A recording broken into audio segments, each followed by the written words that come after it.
So what about elliptical orbits? Let's start by looking at an ellipse in general. Here at the top of the page, we have an ellipse. Here are the two foci of the ellipse. You may remember from geometry class that every point along the ellipse, the sum of the distance from this focus to that point and from this point to that focus is a constant. For this ellipse, that means that if you put a string around this, and then you put a pen in the string and you ran that pen around, that you could draw the entire ellipse using the total distance here. Geometry is not going to be as important in physics, but describing it is. This distance from the point I've labeled A to the center, and this distance from the center to the point I've labeled P are both called the semi-major axis, or half of the major axis. The whole major axis is the distance from A to P. So we would write the major axis has length 2A. The semi, or half, major axis is therefore A, which you're going to see is an important number for physics. So again, we'll put it in a box. And the minor axis is 2B. And again, the semi-minor axis is B, but we won't be talking about that much in physics. When something's orbiting along an elliptical path, and a circle is just a special case of an ellipse, and we've talked about circular orbits, now let's talk about elliptical ones. If something's orbiting around the ellipse, the sun, or the center body that controls this orbit through gravity, is going to be located at one of the foci. That is Kepler's first law, again, by observation. Kepler's first law is the planets travel in ellipses with the sun, since he was looking at planets, with the sun at one of the foci of the ellipse. And so this picture basically describes what Kepler observed. We want to notice this point I've labeled P and this point I've labeled A are called the periapsis and the apoapsis, or the close point and the far point from the sun in this ellipse. Since it's particularly the sun at the center, we would call this the perihelion, helios for sun, and the aphelion, again, helios for sun. If this were the Earth at the center and this were some sort of an artificial satellite, we would call this the perigee and the apogee of its orbit. The moon has a perigee and an apogee, a close and a far approach.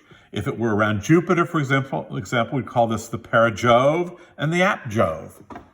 The last syllable in those things, the peri and the apo, or ap, are determined by the thing that's in the center, that it's orbiting. Anyway, so here's our ellipse. And what's neat about elliptical orbits, and what's easy for us, is that some of the things we've discovered for circular orbits are equally true for elliptical orbits using A in place of R. So we know that R cubed over T squared is a constant.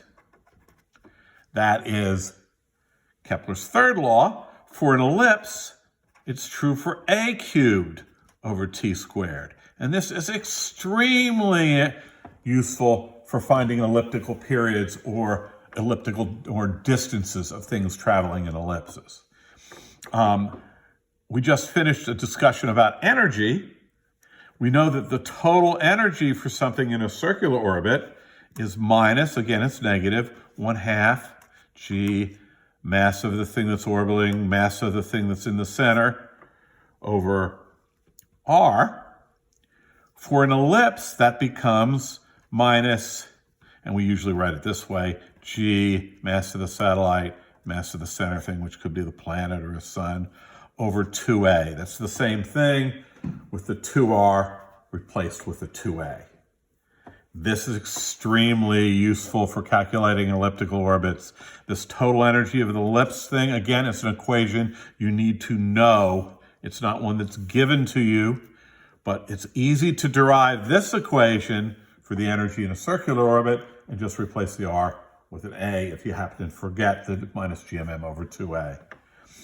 Almost all elliptical calculations are made using this equation, which I'm going to call equation 1, and a second principle, which comes from, strangely enough, another of Kepler's law. We've talked about the first law and the third law. This is Kepler's second law. And what Kepler said is if you put a planet orbiting here around this ellipse, and here's the sun, there's a close point, it'll fly very quickly in close and then be slower out here and then fall in quickly and slow up out here again. And what he said is that if you draw a line from the focus to this planet, that line will sweep out equal areas around the ellipse in equal times. It'll go a big angle in here, but only a small angle out there. But the areas swept through by that line will be the same. Well, that equal areas is a very interesting observation, but when we connect it to physics, what that equal area thing generalizes to is that the angular momentum is the same at all points. So angular momentum conserved, that's Kepler's second law.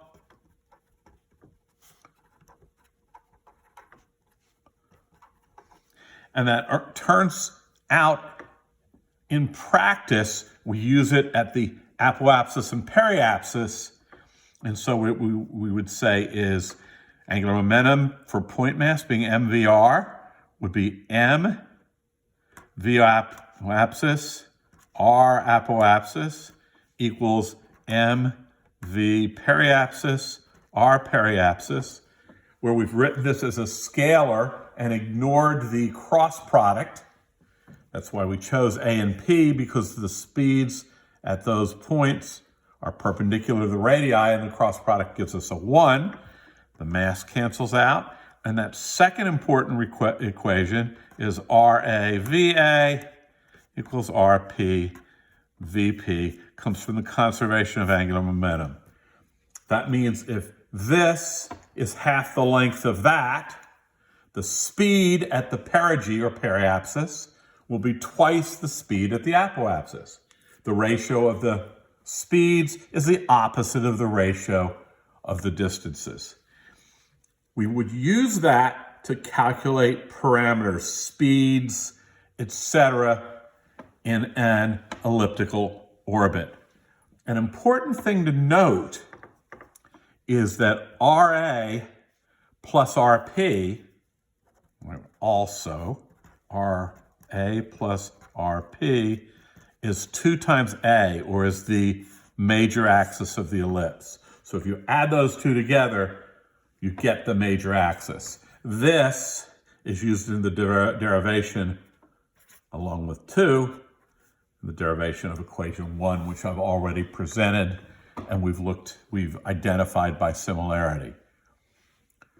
So elliptical orbital calculations, which I'll show an example of in a later video, use this equation 1 and this equation 2, and occasionally this relationship between RA, RP, and the major axis. Other elliptical equations might use this third law in the elliptical form, which we've introduced up here.